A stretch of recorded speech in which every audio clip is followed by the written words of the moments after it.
friends, and I am raw to the bone. Happy Friday, y'all. We made it another week. Here we are. What a blessing, right? Let me start y'all off with the positive vibes of the day because it's going to be a what? Step one, wake up early, gonna rise with the sun. Step two, get some good, some food in you. Step three, think real hard about what you wanna be. Hey. Step four, everybody just do your thing. Wake up. Today's gonna be a good day. Wake up. Today's gonna be a good day. Wake up. Today's gonna be a good day. Wake up. Today's gonna be a good day. Wake up. Today's gonna be a good day. Wake up. Today's gonna be a good day. Wake up. Today's gonna be a good day. Wake up. Today's gonna be a good day. Set your affirmations, aspirations. I got shit to do. The aftermath of preparation. Good food, good mood, blood in circulation. One step at a time, yeah, that's how you make it. Set a goal you control and the steps you take them. I try to pick one thought, have some concentration. And if I make a mistake, it's called education. I try to do this every day. Call it replication. Hey. Wake up. Today's gonna be a good day. Wake up. Today's gonna be a good day. Wake up. Today's gonna be a good day. Wake up. Today's gonna be a good day. Wake up. Today's gonna be a good day. Wake up. Today's gonna be a good day. Wake up. Today's gonna be a good day. Wake up. Today's gonna be a good day. Life ain't easy, yo. I think there's a reason, though. Ups and downs, just like every different season, yo. Sometimes I'm high, Other times I'm barely breathing, y'all. You always gotta fight and hide from the demons, yo.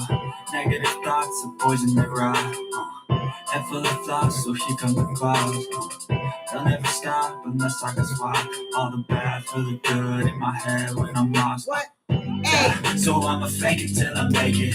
Positive vibes are overtaken. I got patience. One day at a time, that's how you operate a cadence. A flow, you grow, you show yourself a foundation. Stay away from all the shit that causes temptation. I know that I like to do it cause it's sensation. I live my life in my head like a narration. Don't expect greatness, do my best, man, I'll take it. Wake up, today's gonna be a good day. Wake up, today's gonna be a good day. Hey. Wake up, today's gonna be a good day. And it is. Wake up, today's gonna be a good day. Wake up, today's gonna be a good day. Wake up, today's gonna be a good day. Wake up, today's gonna be a good day. Wake up, today's gonna be a good day.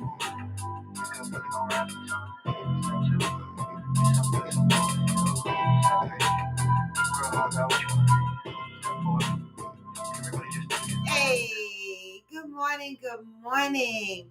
My schedule has been so hectic. I know I've been saying that for the last couple of weeks, but you guys, I've asked for patience until after June. I'm hoping that, I can get back to my normal routine after that when my head is not so scrambled. But I'm here, y'all. I'm here. I'm still sticking to my mental and my physical health routines. I still get up in the morning. I still ride my bike. I still do my yoga stretches. I'm going to tell you no lie.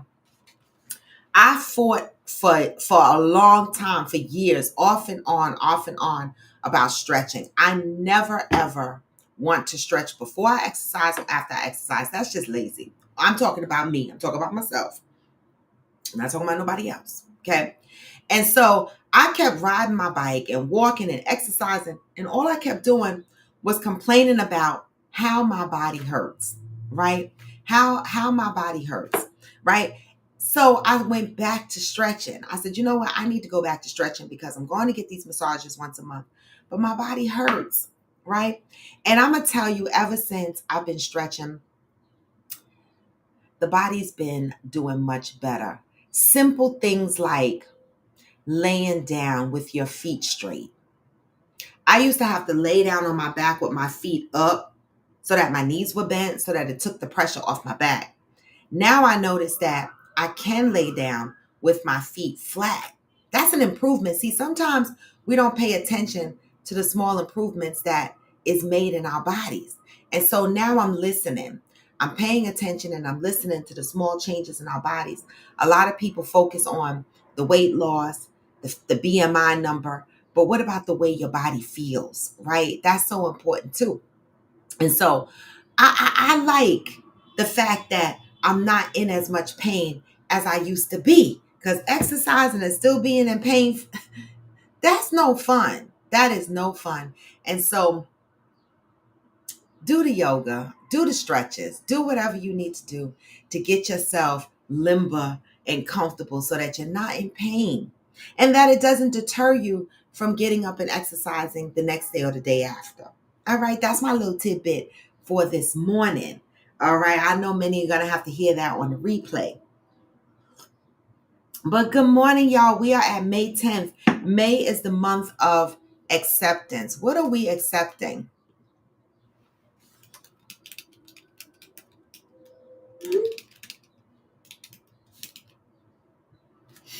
What are we accepting in our lives, right?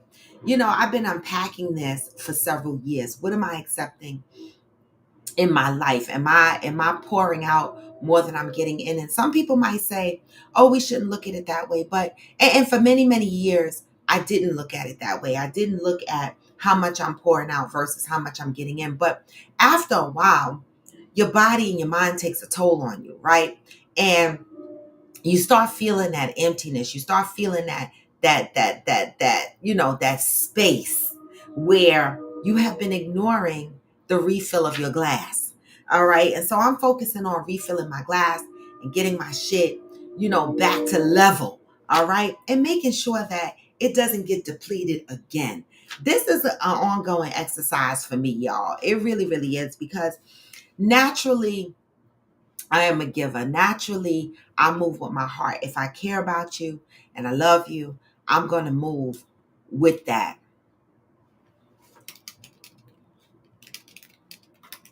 I'm going to move with that.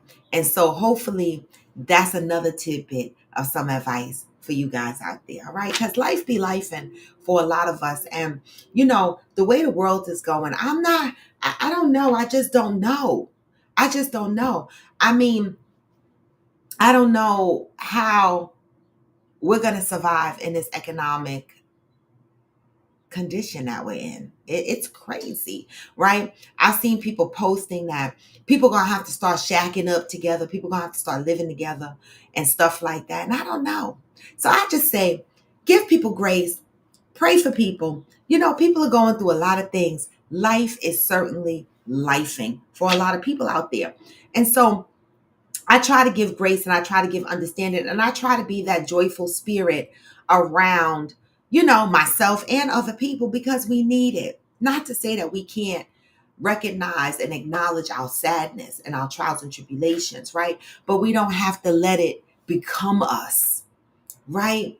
That's the thing. I posted something the other day because I read something the other day where it clearly stated that, pain is not always worn on your sleeve. I'm paraphrasing, right? But I posted something like that not too long ago. I was like, a lot of us, get overlooked, or people don't, think we need help, because a lot of people don't wear their pain on the outside. A lot of people wear their pain on the inside. And it might be culturally, I don't know. I can only speak for the culture that I'm in. The Black culture has been hiding pain for so many centuries and so many years. And in parallel to the pain that we have been feeling and we have been experiencing, we still have to navigate through life, right? And so I have become accustomed to pushing my pain on the deepest parts of my inside so that I can continue to flourish on the outside. But that doesn't erase the pain that I'm feeling, right? And so that's why I always say, give people grace and lead with grace, right? The other thing I want to say is, to those friends and family members where I have been kind of ghosty and I have not been engaging, it's not personal. All right. That's the one thing I think we need to get better at, right? Because life does life. And sometimes we pull away from people. But I think simple communication helps with that, right? Like sometimes we have to say, or we should say to the people in our lives that love us and care about us, hey, you know what? I'm going through something right now. Give me some time, right? I think people understand that, right? And so that's what I try to do. I try to let people know, listen, if you don't hear from me, or I'm not hanging, I'm not bopping, I'm not jumping around, it's because I'm focusing on something else. right, that I gotta focus on right now. All right. There's seasons for everything. Okay. And so this season is my season to focus and get past what I'm trying to get past. And so I apologize to all my friends that are looking for me to hang out and do stuff with them. And I certainly don't want to spoil anybody's fun and stuff like that. So in the meantime, between time, go out, have fun, enjoy yourselves, right? I will latch on when I'm ready and when I can. Good morning, Valerie. Good morning. How are you? Good morning. Welcome to May 10th. Come on in. Come on in. And Freestyle Friday, right? I know I didn't come on yesterday. Yesterday, I ran to take care of some things. I had an early morning appointment. Good morning, Hillbilly. Good morning, Stacy. Good morning. You know, yesterday I ran to get my hair twisted. And I know, you know, I mean, I do work, right? But I manipulate my schedule at work to squeeze in certain things. So I was away from my work desk for a couple of hours because I went to take care of my hair. But don't forget, um, I have I can come back and continue to work. So I did come back and continue to work. So yesterday, let me tell y'all what my experience was yesterday when I got when I went to get my hair retwisted. So funny because this is why I keep reminding people to remember that we are all different, right? And I have my own quirky style about me, right? I do. I have my own quirky style about me. I don't normally go with the flow of what's in style and what's popping. I come up with my own thing based on what I like, right? Oh, congratulations, Hillbilly. Congratulations. I love that. Yes, baby girl is home. And so yesterday, I got my hair retwisted. Now, I am the girl that likes, good morning, DJ Dub. Did you miss me on TikTok? TikTok banned me until tomorrow because I said United States was ghetto. And I was like, TikTok, you're not even a United States of American company. Why you kidded us that United States of America is ghetto? But they put me on punishment. I'll be back on there live tomorrow. But I'm the type of person that I like not kind of. I like big, busy hair. I do. And when I made the decision to lock my hair, I made the decision to lock my hair in, right, DJ, say it again. I made the decision to lock my hair in a way that suits my style, right? So a lot of people are used to the normal cylindrical twisted locks that go twist all the way down to the end, right? And that's fine, right? You want your locks twisted, barrel twisted all the way down to the end. That's fine. I don't, right? And so when I get my hair twisted, I only get the new growth twisted. All right. And then I let the rest of my hair kind of do what it wants to do. And so after I finished getting my hair done, one of the other locticians said, oh my God, you're going to leave your locks like that? And I was like, leave my locks like what? She was like, you don't want them twisted all the way down. I said, why? Because that's what people expect, right? I said, it's my head. I want locks and an afro at the same damn time. Do y'all understand that? I want locks and an afro at the same damn time. And both the loctician and her mother was like, no, that's not how they wear it in Jamaica. I don't live in Jamaica, right? And I have my own style. This is what I tell people all the time. Be yourself authentically and be comfortable in that skin so that when people say stuff to you, you can be like, yo, this is me, right? I want locks and an afro at the same motherfucking time. And I reminded the loctician and her mother, everybody's lock journey is different, right? Everybody's lock journey is different. Don't worry about mine. I'm getting exactly what I want. Big, messy locks. Thank you. On purpose. Right, Valerie? Like, some people swear that you have to have these neat locks that go all the way down. I'd be like, no, leave my ends like this because eventually, All of this shit is going to butt up, and it is going to form into what it's going to form into. But I like it to form into whatever it want to form into on its own. And so that's it, and that's all. So, through this, I'm 8 months into my lock journey, right? And through this lock journey, I've had people tell me, oh my God, you shouldn't wash your hair. And oh my God, you shouldn't do this. And oh my God, you need to go get twisted more often. No, I don't. This is my journey. I know my hair. I know what my hair can take. I know what it can. I got this. All right. And so this is a reminder that be authentic to yourself. The fuck? You don't have to go along the lines what everybody else is doing. Have your own style and be comfortable in that. The fuck? Good morning, Angel. Good morning.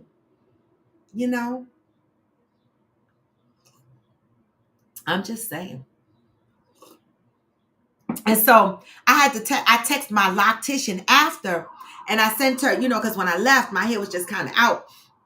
And I sent her a picture, and I said, listen, don't ever let another loctician or anybody, make you feel bad for a customer that asks for something specific. I asked for this, and I'm happy with it. And she said, I know. She said, people come in here with all kind of versions of locks, but some people are used to the old school, locks where, don't wash it for months and twist it all the way down and do all this shit.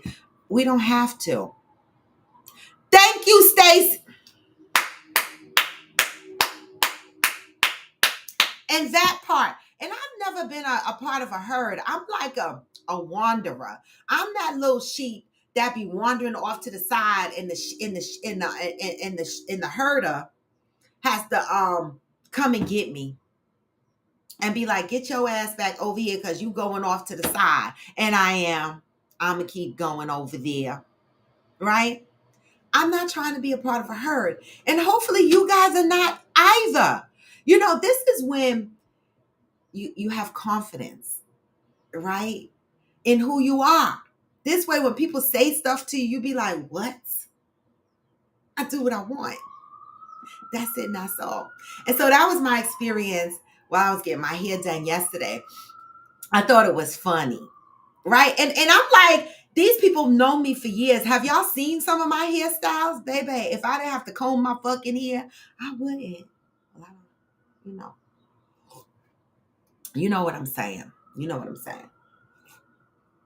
But good morning, y'all. Good morning, Angel. I got a scenario for y'all this morning, and I want y'all honest opinion. But before I get into that scenario, right? Because, the topic is, how entitled are you? How entitled do you actually feel when it comes to the people in your life, your loved ones, your friends, whatever the case may be? How fucking entitled do you feel? This is Freestyllleee Friyaaayyy, so we can say anything we want. We can discuss anything we want. This is what I'm throwing in the hat. But before I go in and throw that into the hat, thank you, Angel. I love you too. Before I throw anything into the hat, I'm going to go ahead and start out with the positive vibes of today, because I want to remind y'all that May is the month of acceptance. All right. What are we accepting? The fuck? May 10th, because that's what today is. Oh my God. May 10th? We're already in the middle of May. Wow. Okay. May 10th. I am now receptive to the idea that I am the only one who can determine how people see me and remember me. Baby. Y'all need me to read that again?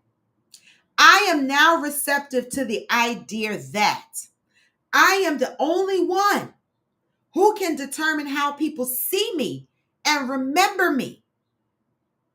Who do you want to be remembered as? Everybody else? Who do you want them to see you as? Everybody else? Like Stacey said, the her? You see, I truly believe the people in my life are going to remember me for many different reasons, right? And I think it's a blessing, right? That's why I say be who you are, right? Can people see you? And do they remember you? Right? For what and who you represented. If your life were to end today, how would your obituary read? Now, don't get frightened thinking about your obituary will not kill you. It is actually a way to start living, start being fully conscious of the moments you are alive. Every moment of your life writes a line for your obituary. Damn. When you think about it that way, every action and inaction provides memories of you to those you will leave behind. They are the memories that the people you love and leave behind will want to include in the telling of your life story. You are the author of your own obituary. Are you writing a history of misery or a tale of tenacity? Were you up or uppity? Were you inclusive and supportive? Or were you exclusively out for yourself? Did you lift others up or did you allow them to knock you down? Did you stay down just long enough to recover? Or did you stay down complaining and whining? What will your obituary say about the way you treated people and how you made them feel about themselves? What will your obituary say about the way you treated yourself? What will be said about your attitude? How you handled yourself in a crisis? It's true that people can lie.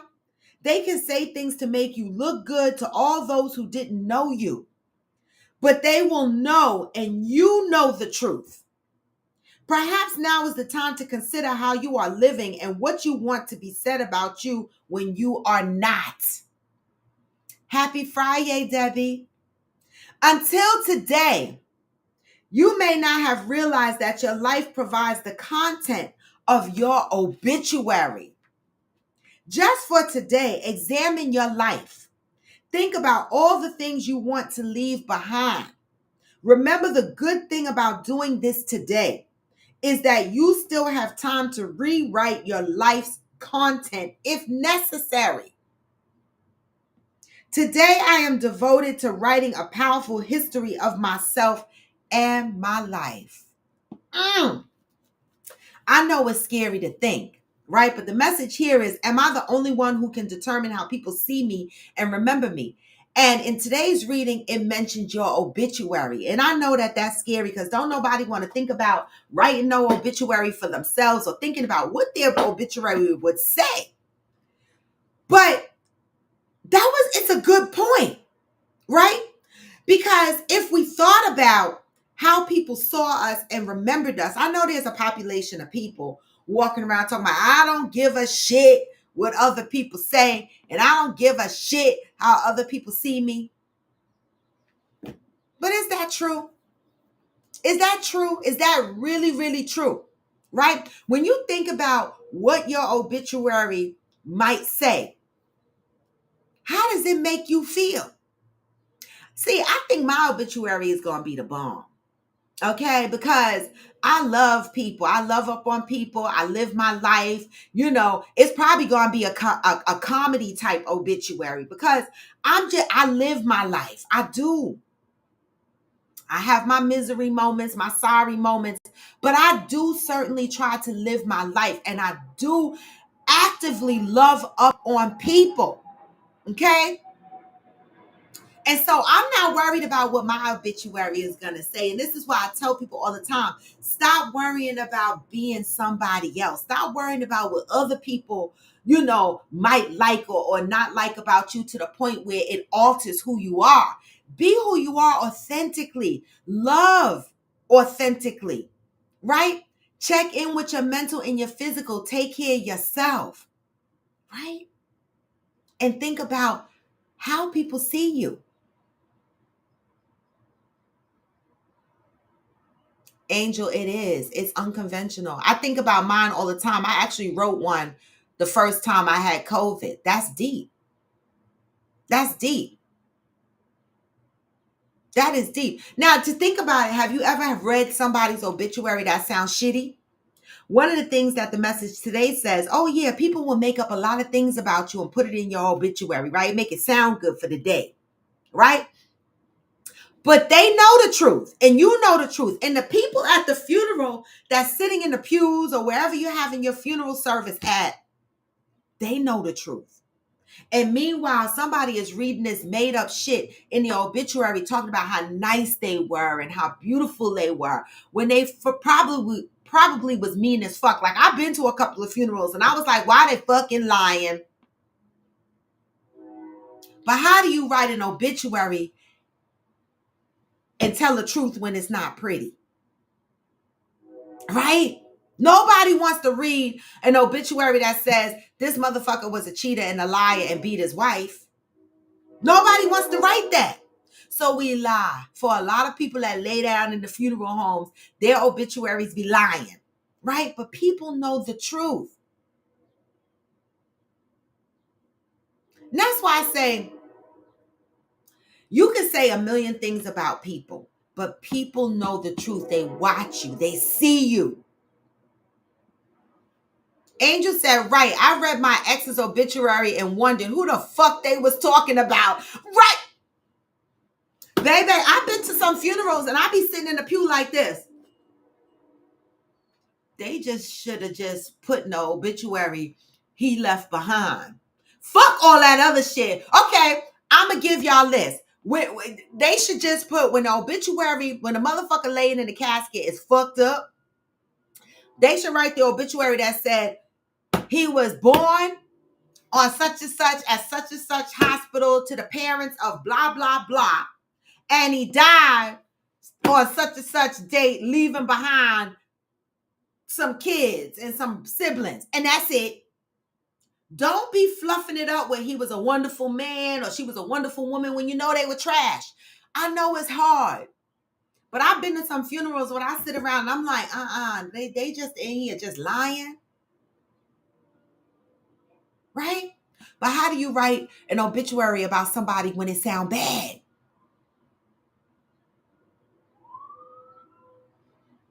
It's something to think about. Right? Because in the message today, it says, thinking about what your obituary might say can help you lead your life on a daily basis.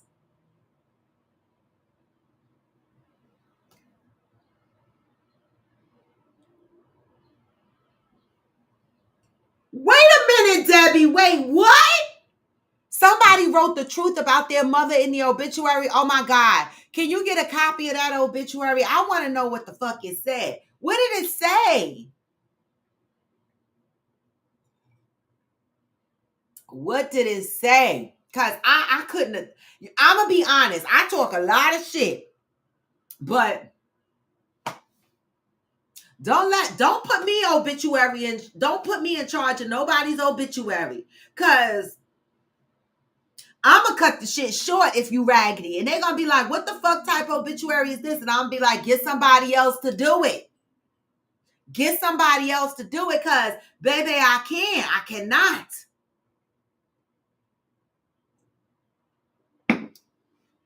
This ninja had a wife, fiance, and a girlfriend in the church crying for his sorry ass.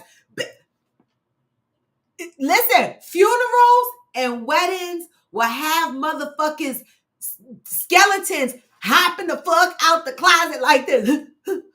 I have a friend whose wife's twin sister's husband died. I think I got this right, okay? And baby, during the funeral, his side piece, who he had a baby by, walked up to the front of the church where the family was sitting with the baby, put the baby on them and said, the baby belongs here. Because I can't remember whether it's a he or she and I don't want to fuck it up. Put the baby there. That was the first time they knew that the wife that was laying her husband in the casket, supposedly that was the first time she knew that her dead husband had a baby out there. Baby, see me? I'm saying this, but I don't know if this would truly happen, but I'm just telling you what my first thought pattern is.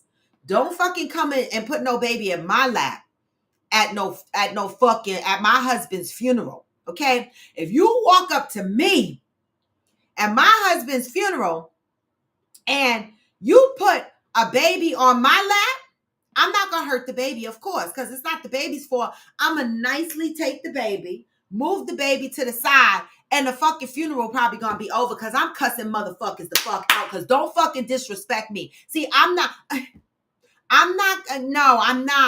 going to sit there quiet because that's just raggedy. I would cuss somebody out in the middle of the damn funeral because that's embarrassing. You ain't have to do that. So now you embarrass me. Everybody getting embarrassed. I don't know. That's crazy to me. But funerals and weddings will bring some shit out. Very few tears will be shed. Deb.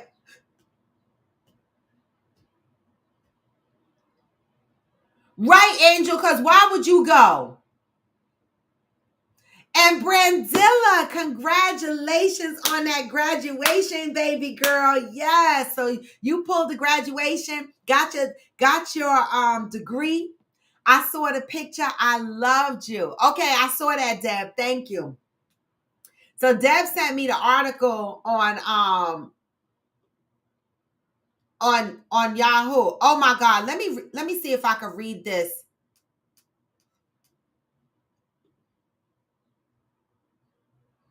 Okay, I'm gonna read the piece that I can because the whole thing is not on here, but it says, we are thankful for the life that was issued forth because of June. We wish she could have appreciated the abundance of life she was given. Drugs were a major love in her life as June had no hobbies, made no contribution to society, and rarely shared a kind word or deed in her life. Please let June Miller's life be a cautionary tale. Addiction and hatred are a no es bueno for the living. We speak for the majority of her family when we say her presence will not be missed by many. Very few tears will be shed, and there will be no lamenting over her passing. Her family will remember June, and amongst ourselves, we will remember her in our own way, which were mostly sad and troubling times throughout the years. We may have some fond memories of her, and perhaps we will think of those times too. But we truly believe at the end of the day, all of us will really only miss what we never had: a mother, grandmother, and a great grandmother. We hope she is finally at peace. As for the rest of us left behind, we hope that this is the beginning of a time of healing and learning to be a family again. You know what? I'm not mad at them. I'm not. I might not have been able to do it like that. But baby, did you see how they ended it though? They said, we hope and pray that this is the beginning of healing for our family. Right? Sometimes the truth is hard to hear. I don't know if I disagree with the obituary. It's harsh, it's brave. I've never attended a funeral service where somebody was so honest about an obituary, but I get it. I get it. Why would you stand there and say she was a loving grandmother and she was a loving mother and she was a loving this and she was a loving that? How?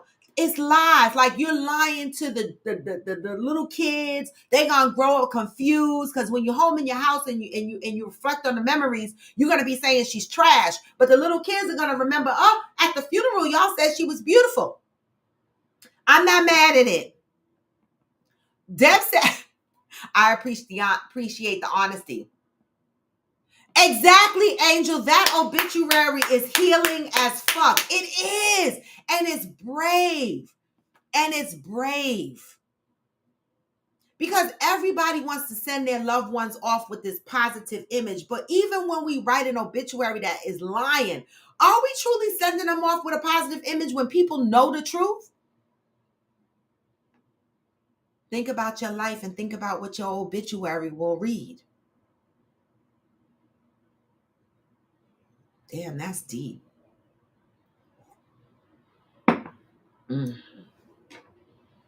Because I know, I'm not trying to be funny, but I don't even remember what my mother's obituary said.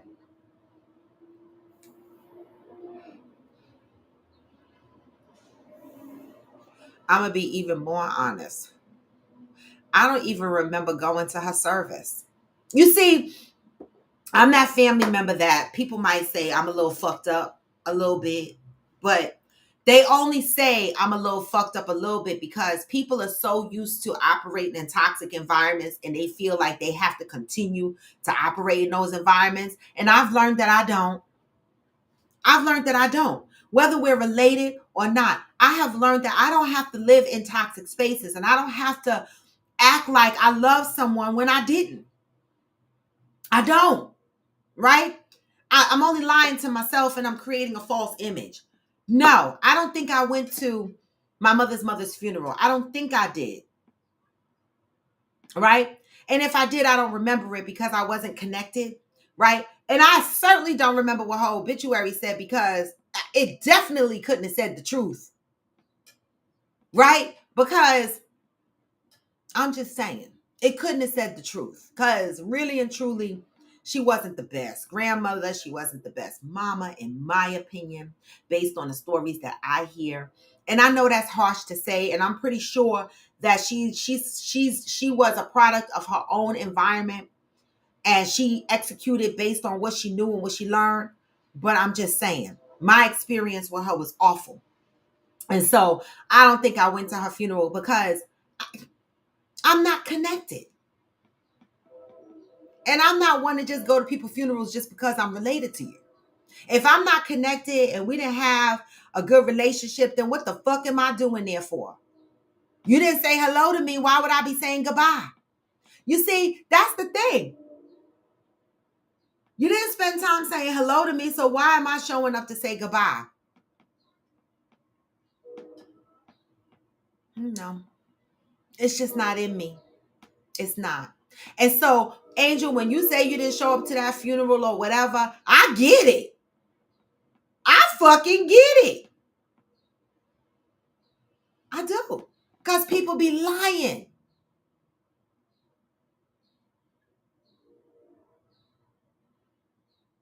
And it be toxic. Good morning, Jerry. Long time no see. Good morning. Good morning. Happy to see you here. Yeah, so I'm just saying, live your life. This was a good message. Live your life as though, you're thinking about what your obituary is going to read.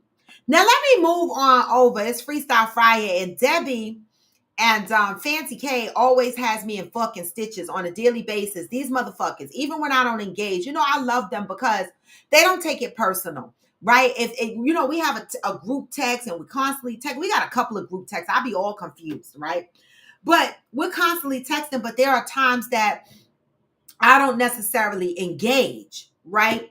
And so it's okay. They don't take it personal, nothing. We just jump in the box and start talking at any given point.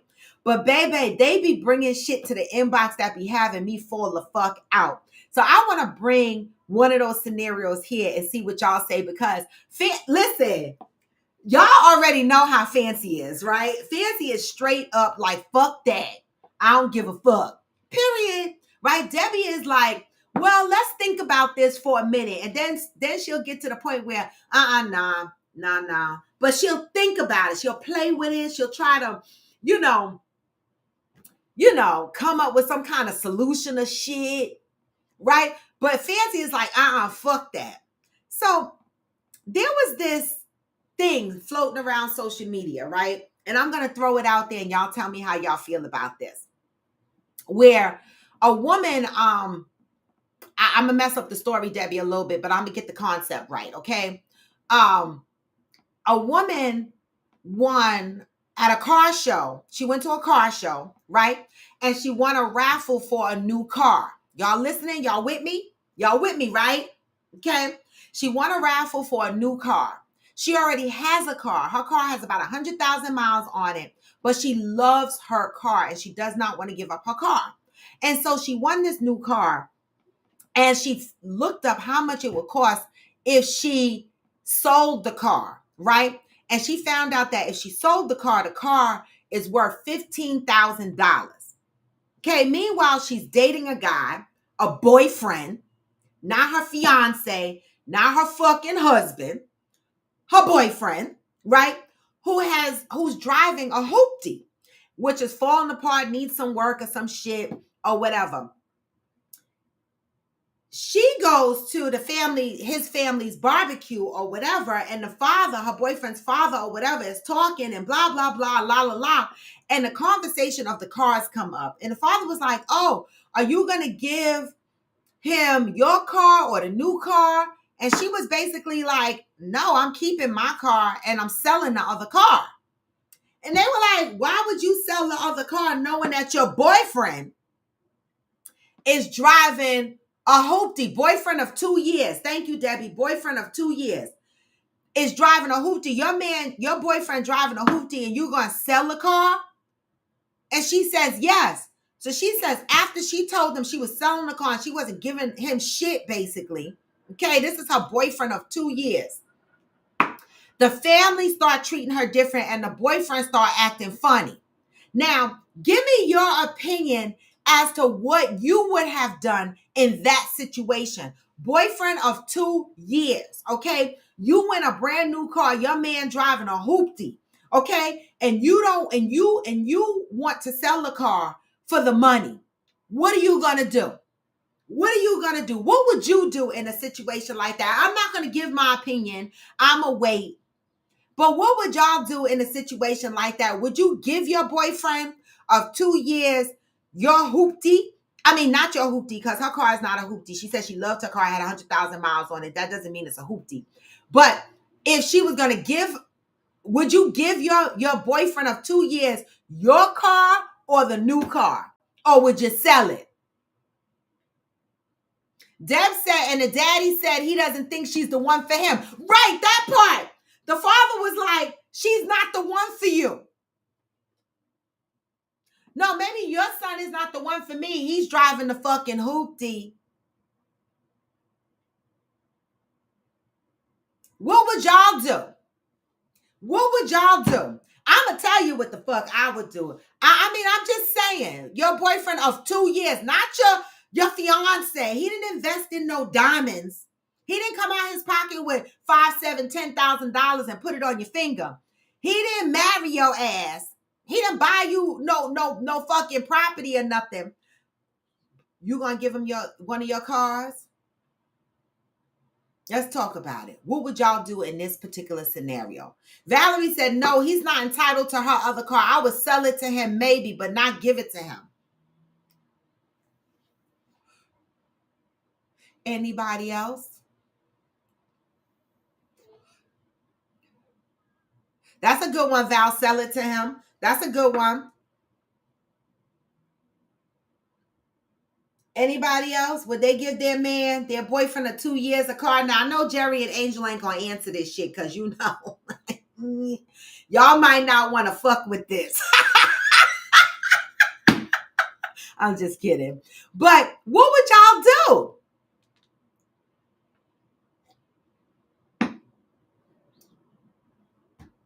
Nobody want to answer?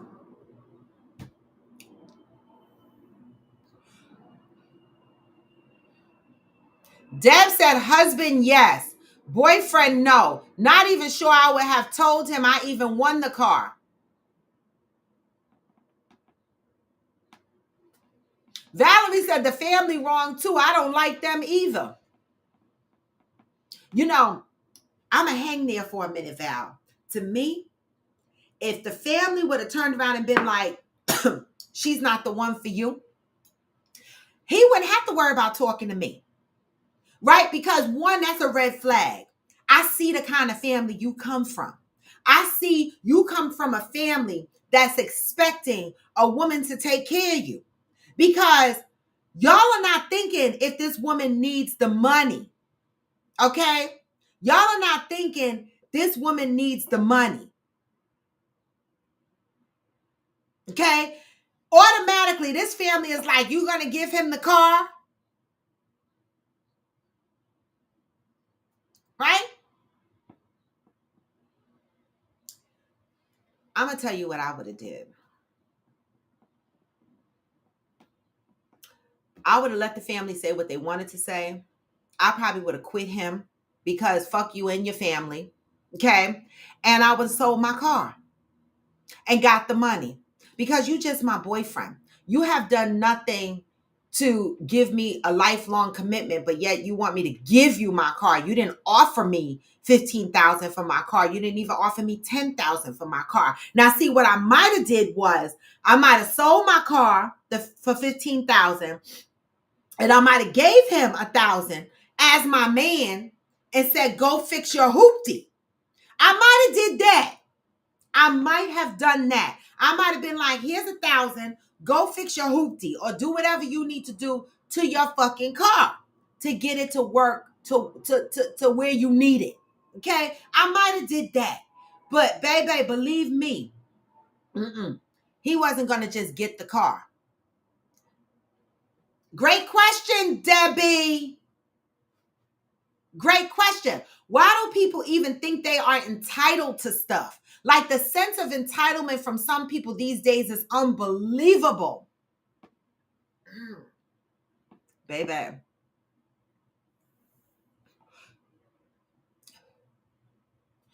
Exactly. Exactly. The sense of entitlement from some people is ridiculous. It is. Do you have people in your life that flex a certain type of entitlement? I used to have those type of people in my life that were self-entitled. They thought they were entitled to my time. They thought they were entitled to, things that I've gotten. And I have shared. I have shared my time and I have shared things. And I have learned that people are not reciprocal. And no.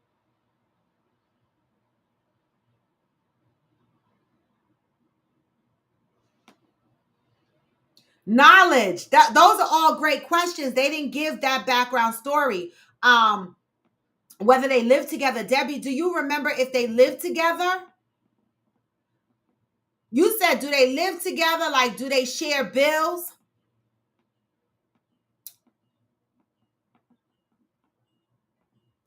Okay, let's say they did live together. Let's just go along with that knowledge because that's a great point. That's a great point. And I'm glad to see you. It's been a while. That's a great point. What if y'all live together? Now, let me think. I lived with my ex for about, how long we together? About 5 years. And he not here no more, right?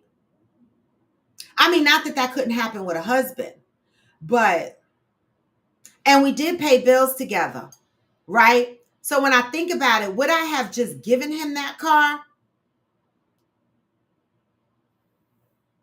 No, I still wouldn't. You know why? This is my answer knowledge. Because he couldn't afford to upkeep it, right? Because even though you win a car, right, you have to pay taxes on it. So if I give you the car, can you pay the taxes on it? Can you pay the monthly insurance on it? See, all of that would have to be assessed. And then I would have to say, where are we financially in this household? Even though we live together and we're paying bills together, are we in debt? Are we behind in any bills? Do we have any financial goals together, like buying a house, buying property? Do I have kids that need college fund money that I had prior to our relationship? There's a lot of questions there. And being that I do have a son and I do have grandchildren, and I do have my own expenses, even though we were living together, I would still sell the car because even though we were living together and sharing the bills, I was still paying a bulk of the bills, okay? And managing all of my own personal bills at the same time. And so I would have sold the bitch.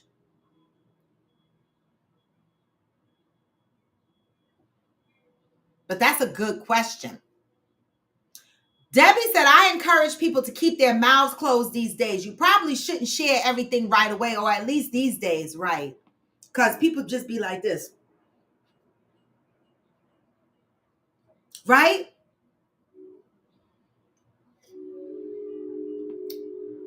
Valerie said, but I feel this is where the jealousy and resentment comes into the relationship. Absolutely. Absolutely. I agree with that, Valerie. Because imagine, look what the family said. It was coming right. It was right there. She's not the one for you. You're right. Say la vie, goodbye. Adios, migos. Deuces. You right. I'm not. Because not one time did anybody ask me if I really needed the money for some financial purposes instead of just giving my boy. This is not baby boy. The fuck? Okay, Debbie said they didn't specify whether they live together. Val said he will secretly harbor resentment because she's flourishing and he's still in the hoopty. He might. He might.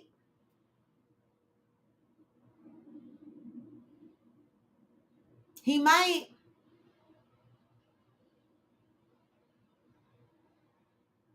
Because I'm saying, can you afford full coverage insurance? Because I mean, what the fuck you doing? I got a lot of questions. And so maybe she didn't feel that he can financially manage it and she needed the money.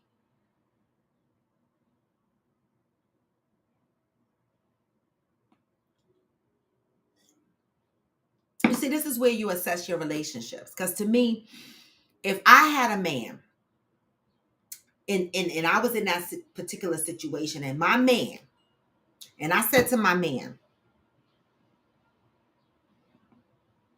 I'm selling it. And he said, and his family said, she ain't the one for you. I would rethink my situation with my man because you know what? In my real life, especially right now, if I want a car, I would sell it. And I would hope my man be like, yes, babe, sell it because I know you need the fucking money. We will figure it out from there. Oh, way, Valerie. Valerie, people be jealous of people they in relationships with. That's why they have some that compete in mindsets, baby. I had one of those. How do you handle it when your significant other is jealous of you? How do you fucking manage that? How could you be jealous of the person, your significant other that you say you love? How could you be jealous? I've had one. Deb said also she will be required to pay the tax on the title and license on the vehicle, even if she did win it. The story didn't even mention him paying for any of that. I have so many questions, and that's the point, right? There's so much more behind this story. Like, I wish I could fucking ask her, like, all these other questions, right?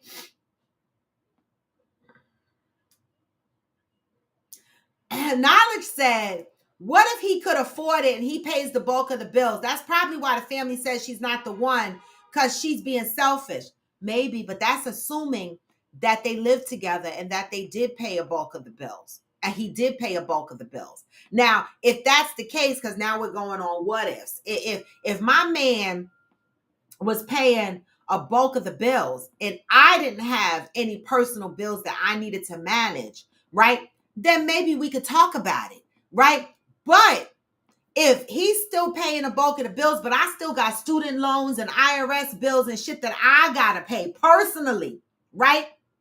I might still sell it and he might not understand that, but listen, I still have student loans and IRS bills that I need to pay. And you're not able to pay that, and neither am I. So this money is gonna go for that. And I think that if he's paying the bulk of the bills in the house, he would understand that because financially we would grow. See, I was talking about this the other day with a friend of mine, and I know I don't want to offend nobody, but in my personal experience, right? And I was saying, as far as couples are concerned, right? I always wondered how come in the LGBTQ community, right? Based on the LGBTQ population of people that I know, I can't speak for a whole world because I don't know the whole world. I can only go based on the people I know, right? These motherfuckers work together. And they the ones that I know are financially secure. They build together. They don't get in these relationships talking about 50-50, this yours, this mine, this, that, give me this, give me that. The ones I know, they build together so that they are financially secure. And I don't know if because two women being together, they're natural caretakers and nurturers, so they want to take care of each other, or because when two men are together, they're natural providers, so they provide. But I find that when it comes to relationships like boyfriend and girlfriend, like a lot of these boyfriends and a lot of these girlfriends be feeling like they're entitled to shit. And I feel like if you that deep in the relationship, and y'all are paying bills together and y'all are doing all this magical stuff together, I'm going off the what if that knowledge put, right? Why the fuck didn't you invest in me? Why am I not wearing a diamond ring on my finger? If you want us to move like an us, right? It got to be more than just shacking together and you being my man, right? Do you got an insurance policy on me? Am I your beneficiary on your 401k plan? What the fuck are we doing? Because if you decide to leave, right, then you leave with the car that I gave you and I got nothing, right? But if you were my husband, right, all that other shit is automatic. Life insurance policy, 401k, you can't do shit with it unless my signature is on it. It's a joint effort, right? I feel some sort of financial security. Not that it's a guarantee, but invest in me if you want me to invest in you, right? I don't call shacking together investing in me. And I don't call you paying the bulk of the bills investing in me. You doing what you're supposed to be doing, okay? You are doing what you're supposed to be doing, okay? I'm just the fuck saying.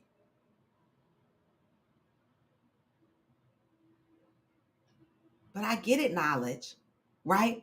But it got to go deeper than that for me. You got to be invested in me as well. I'm not going to just be putting the fuck out. Okay? I'm just saying.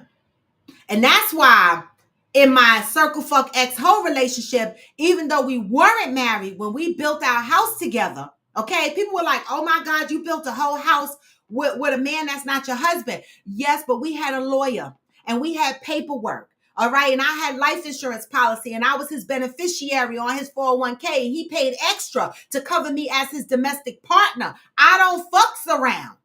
Okay. I'm not getting into nothing unless you are investing in me. You just can't be my boyfriend paying the bulk of the bills. That's not investing in me. That's investing in you and ensuring you have a roof over your head too. The fuck? Now that's my answer. I'm just saying. It's a lot to think about. And I feel like if my man loved me and he understand my financial position, he wouldn't be mad.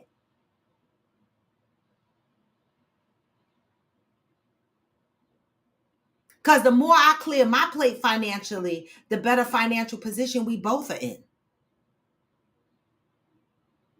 I'm just saying. Good morning, Reginaldo from Brazil. Good morning. And so that's my position with that one. All right. So, I mean, I'm not judging though if women are out there giving their men's cars. I'm not judging, that's their business. But that's just my answer.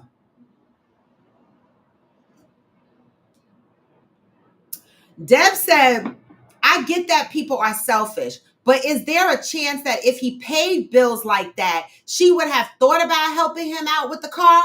It was as if he thought didn't even cross. It was as if the thought didn't even cross her mind.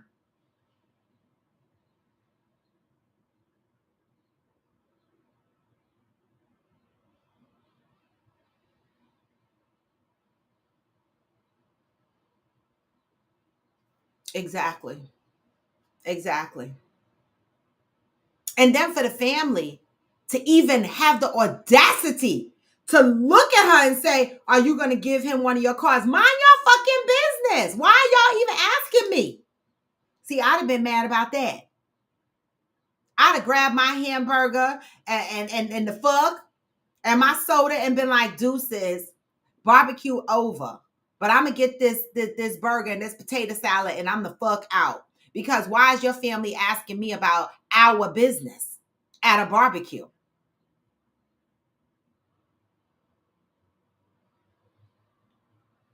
I'm just saying. Just something to think about. Why do people have this entitlement thing about them? And why do you feel you're entitled to something that you haven't fully invested in? I don't know. It's weird, but I'm not judging. This is a scenario that came up. For those women out there giving their men's cars, that's your business. But I'm just giving you the answer if it was me. Deb says, see, that's because they've been sitting up talking about her and that car, and they intentionally did that on purpose on guilt, to guilt that girl into giving him a car. Because the boyfriend probably ran home and said, Mommy and Daddy, Boo Boo want a new car. And hopefully she give it to me. And then a whole conversation started happening. But did you talk to your girl about it in advance before the family came up to her and said something? Did you and your girl have a conversation? Did you speak to her about it before? Because if you had spoke to her about it before the barbecue, you would have known that the answer was she's selling it. So therefore, it shouldn't have came up at the barbecue. And if y'all did speak about it before and it still came up at the barbecue, you're being disrespectful. I'm just saying. The entitlement of folks. People feeling entitled to shit. Okay? I'm just saying.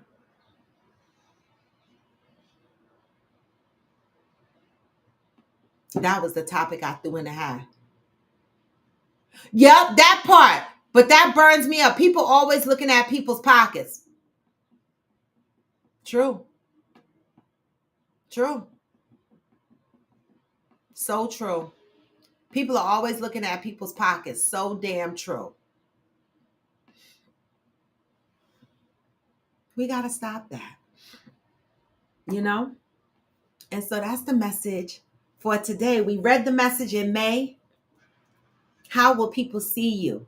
Thinking about what your obituary would look like, would read like if you were passed on, right? Do you live your life on a daily basis thinking about how your obituary would read, how people see you and remember you? Do you think about that? Or are you one of these people in the population that just don't give a fuck what people think and what they say about you after you're gone? See, I care. I'm authentic. And so when I say I don't care how people see me, meaning I don't care that people don't like the fact that I move authentically, because the one thing you're going to get from me is my authentic self. And when you get to know me, you're going to know that that's just who I am. But I love, right? And so when people write about I'm not worried about what they're going to say about me, because I know I'm giving, I'm loving, I'm kind, I'm patient, right? I'm supportive. I'm all those things. I was not a crackhead. I didn't steal from y'all. The fuck? I didn't sleep with none of y'all husbands. The fuck? So y'all ain't got that story on me. I ain't abandoned no kids. Nothing like that. So I lived my life authentically and to the best of my ability. So I'm not worried about what my obituary is going to read. Okay? But some people need to worry if they care. Well, that's what we're doing, knowledge. That's how we started. We started just speculating based on the information that we heard. So that's all we can ever go by, right? And so we're just giving our opinion based on that.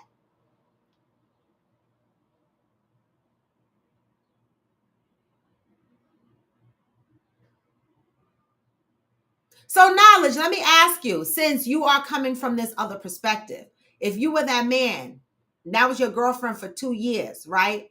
Would you expect her to give you that car? I'm asking.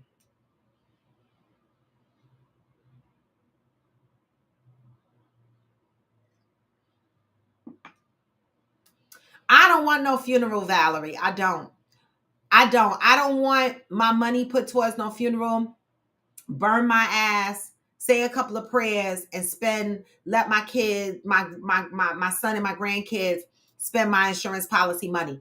I don't want I don't want no big ass funeral, right? What the fuck am I having my family members spend all this money feeding people for? You know, I don't. That's just me. That's just me. But guys, today is Friday. Anybody got anything exciting?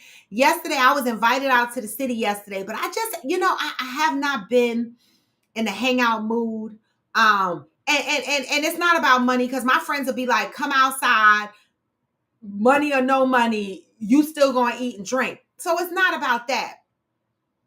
I just have not been in the mood to get up, go hang out in the city and do my normal shit. Like my mind is focused on other things right now. And so I was supposed to go to the city and hang at the sugar bar last night, but I just didn't, right? I just didn't. I chilled, in my house, working through my shit. And this weekend, I don't have any major plans. It is Mother's Day weekend, right? Hey, for all the mothers, happy Mother's Day. Anybody got any plans for Mother's Day that they want to share? I'm going out Sunday. I have a dinner date with Nakia. So 2 women are going out and celebrating Mother's Day on Sunday. We're going to spend time together, enjoy ourselves for Mother's Day. And then, maybe I'll get another Mother's Day dinner,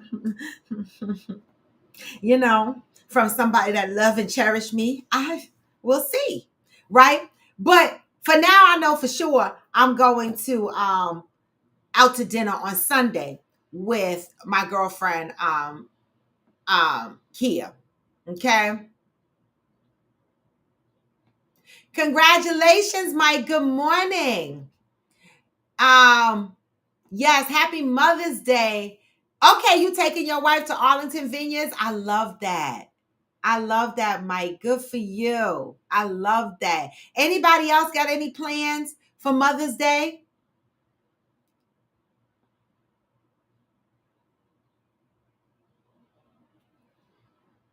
No? No other plans? Debbie, what are you doing for your mom on Mother's Day? I know that she's still healing and recovering. Maybe you guys can go over and cook for her or something like that. What are you guys doing for Miss EJ for Mother's Day? Style by Kim. Good morning, Style by Kim. My son is graduating college tomorrow and another one on Mother's Day as a middle school math teacher. He wants to make sure Black kids advance more in math. Now that we're talking about this, congratulations, Style by Kim, on your son's graduation. Oh, 2 of them. I love it. All right. I absolutely love it. Now that I said that, can I just tap in real quick about what the governor of New York said? Did y'all see that? I circulated around social media. I know a million other people are circulating around what the fuck this governor of New York said. She said the kids in the Bronx do not know the word computer. The Black kids in the Bronx. That's what she specifically said. The Black kids in the Bronx do not know the word computer. Baby, fire her ass. How the fuck do you get up there and say the Black kids in the Bronx do not know the word computer? Right? And I posted it on my page, right? And people are so quick to come out and want to fucking chop me up when I post certain shit up there, right? But I be ready for motherfuckers. I be like, oh, move positive, Robin, but I can still fucking bite, okay? And so someone jumped on my post and they were like, that's what y'all get for voting her in. If y'all don't vote, don't come for me. All of this raggedy huff shit about how we don't vote, and that's why this bitch is in as governor in New York. So I'm scratching my fucking head. And I said, motherfuckers on social media make my ass itch because first the fuck of all, I live in New Jersey, motherfuckers and bitches. Okay? I live in New Jersey. Okay, I don't vote for the New York governor. All right, that's number the fuck 1. That ain't my governor. All right. So be careful how you comment on somebody's post telling them, hey, that's because y'all don't vote. I am not a part of the fucking y'all, and I do vote, and I fucking live in New Jersey, a different state. Look it up. That's number one. Number two, she didn't get voted in. Okay? She got sworn in because Cuomo got taken out of office. Do your fucking homework before jumping on somebody's post talking about we put her in office. We didn't put her in office. This is not motherfucking France. Okay? She was sworn in because of the Cuomo bullshit. Okay? And so, before you comment on people's posts, know your shit. The fuck is wrong with y'all? I be cracking up because people want to jump on other people's posts trying to be famous and popular with their smart ass mouths. And I be the fuck ready.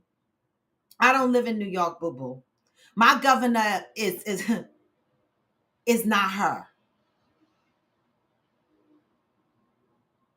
Makes my ass itch. The fuck?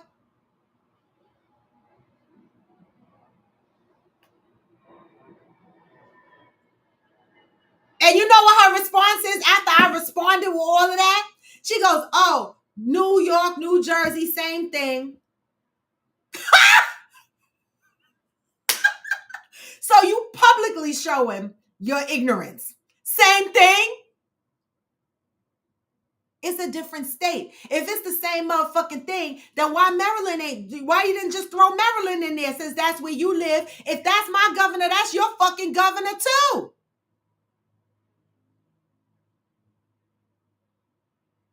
People make my ass itch. They do. And so back to my rants about the politics, right? This is what got me kicked out off TikTok for a week. Back to my rant about politics. Motherfuckers are out here worrying about Trump and Biden. Fuck them. I'm telling y'all right now, stop fucking worrying about Trump or Biden. These governors are doing shit behind y'all backs, yo. Okay? Ron DeSantis is fucking shit up in Florida. Constantly. Okay? Now you got the governor of New York saying black kids. Like, how the fuck do you even say some shit like that and you still got your job?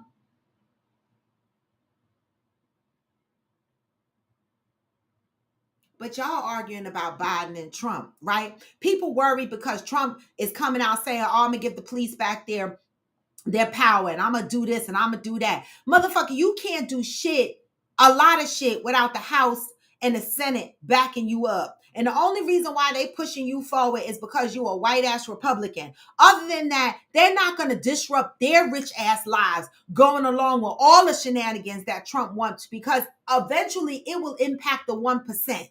It will. And so stop worrying, in my opinion, stop worrying about Trump and Biden and start worrying about these governors that are changing laws state by state.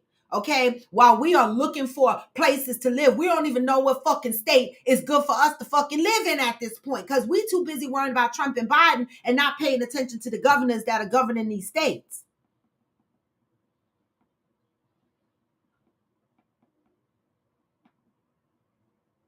Our governors, yes, take cues from Trump, but the point is that when I say focus on the governors, Debbie, get the fuck out there and vote for the governors. A lot of people only vote in the primaries when it comes to the presidential elects. Okay. A lot of people do not go out there and vote for their governors. Okay. That's what I mean when I say pay attention to your governors, even though these governors are taking cues from Trump. Okay. If we are voting and we are getting them out of office, guess the fuck what? We don't have to worry about them taking cues from Trump. But if we're focused on Trump and Biden, they are distracting us. And they got us focusing over here while people are missing the polls on the governors. And people are not paying attention of the policies that the governors are writing. I'm not saying ignore Trump's words, but we should be focusing on what the fuck these states are doing and voting at the polls at the governor level. I'm just saying. Exactly, Valerie. But yet, motherfuckers are quick to jump on my post talking about y'all voted her in. No, the fuck we didn't. Do you follow politics? I don't really follow politics like that. And I fucking, right? And I fucking knew. I certainly knew she wasn't my governor. And New York and New Jersey is not the fucking same. It's two different states. Fuck. Focus, y'all. Focus. Okay? It's a distraction. Okay? It's a distraction.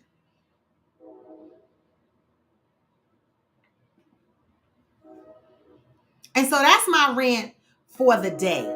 Okay? Let me go acknowledge that I would want the conversation or the consideration we choose what's best. Okay, so knowledge, you're given the scenario as if you are partnered in the same household with the person and you're paying a bulk of the bills and you're a provider and a caregiver. That's a different conversation. We didn't get all of that from this scenario. So we are coming up with our own summation, but you threw a different spin on it, which I understand. Yes, if that was the case, and y'all talked about it and y'all are building together.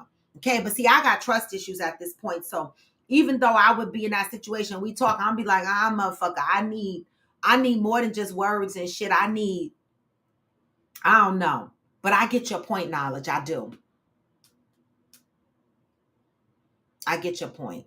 Fancy, we were talking about that car.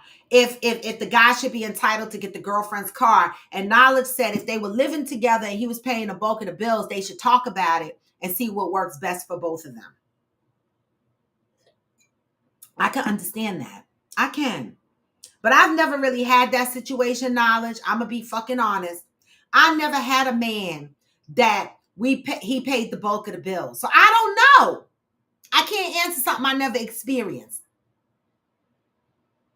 I never had a man that paid the bulk of the bills. So I don't know. And I never had a man that paid my bills. So I don't fucking know. So based on my experience, I'm selling the fucking car. That's just based on my experience. But I perfectly understand what knowledge is saying. I do. Okay, Fancy understands it as well. Yeah, that's a different spin. Thank you, knowledge. I appreciate that. I do. But y'all, anybody else want to tell us? I didn't get Debbie's answer on what she doing for Mother's Day. Fancy, you got any plans for Mother's Day? What's happening this weekend? What's going on for Mother's Day? Right? I gave y'all my plans. But you know what I say. Whatever it is you plan on doing, pray for those that no longer have their mothers here. Because these particular holidays, Mother's Day, Father's Day, for me, Father's Day comes around and I get a little sad, right? And so I send prayers out for those that no longer have their mothers here to celebrate Mother's Day. So keep those people in your hearts and in your spirits, right? And send up a little love for them, all right? Fancy said, I've never experienced that either. Well, my daddy have paid my bills. I mean, we talking about our men though, right? We talking about our men. You're welcome, Valerie.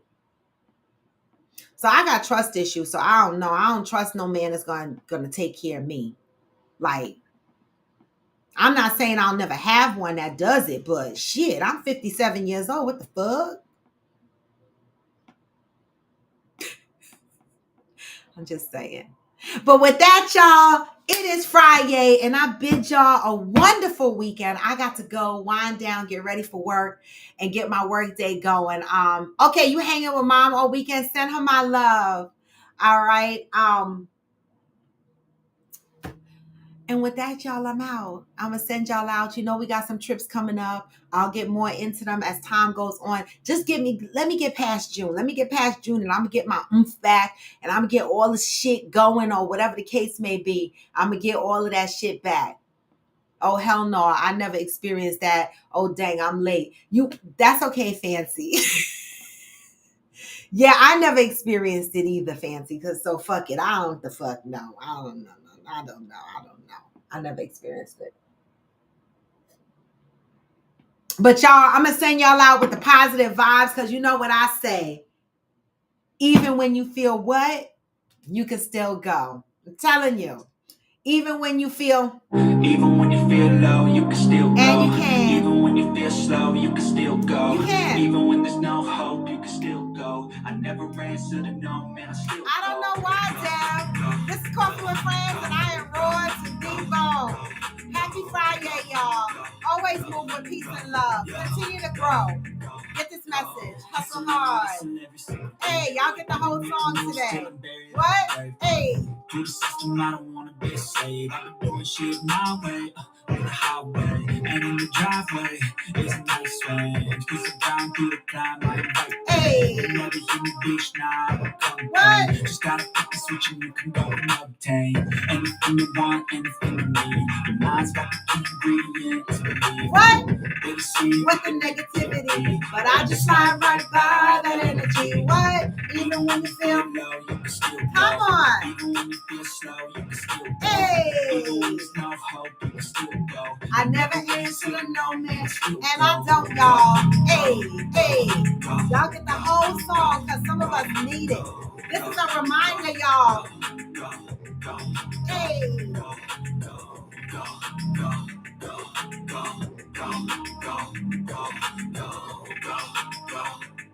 Happy Fancy Friday.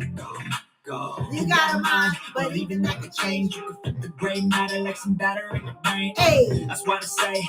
Fake it till you make it A. And if you play that game, then you just might make a change. Rearrange all the bad to okay. Take the worst thoughts saying, turn them to a game. Take the best thoughts saying, put them on display. On repeat in your brain till you're feeling no more pain. Hey. Never slow yourself down. You can do some more. Push past all the pain and you find the door. Open it up and finally explore everything. What was Angel's question? Even when you feel low, What was Angel's? go. Oh. Even when you feel slow, you can still go. Even when there's no hope, you can still go. I never answer to no, man, I still go. I don't think so. I don't think so, Angel. But it'd be nice to give her one, but I don't think so. All right? That's her kid's problem. That's my opinion. I have given my mother, my man's mom a gift, but it's not necessary. That's my answer. That's my answer, Angel. I know we're supposed to end the show, but that's a good question. I would not make this is not a mandatory. I have given my man's mom gift for Mother's Day, right? I have done that before, okay? But it's not a requirement, okay? Now, my whole thing is your man giving a gift to your mother on Mother's Day? You know what I'm saying? You know, that's a conversation that y'all both have, what your expectations are. But I don't think mother-in-laws expect that necessarily. I mean, your boyfriend's mother should expect that. Yes, Style by Kim. I agree.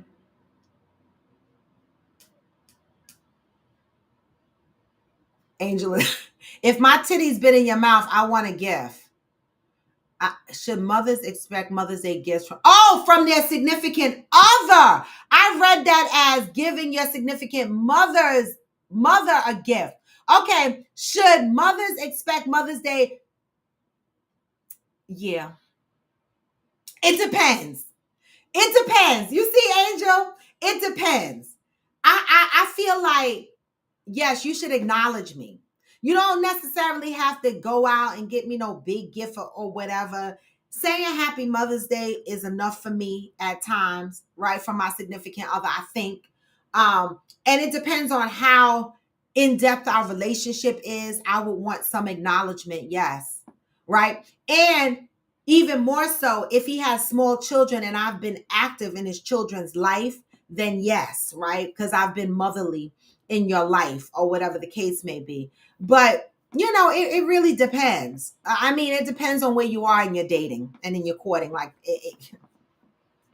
it depends. Like, I don't. Yeah, that is a good question. But I think it depends on the level of your relationship and what occurs in that relationship. I do.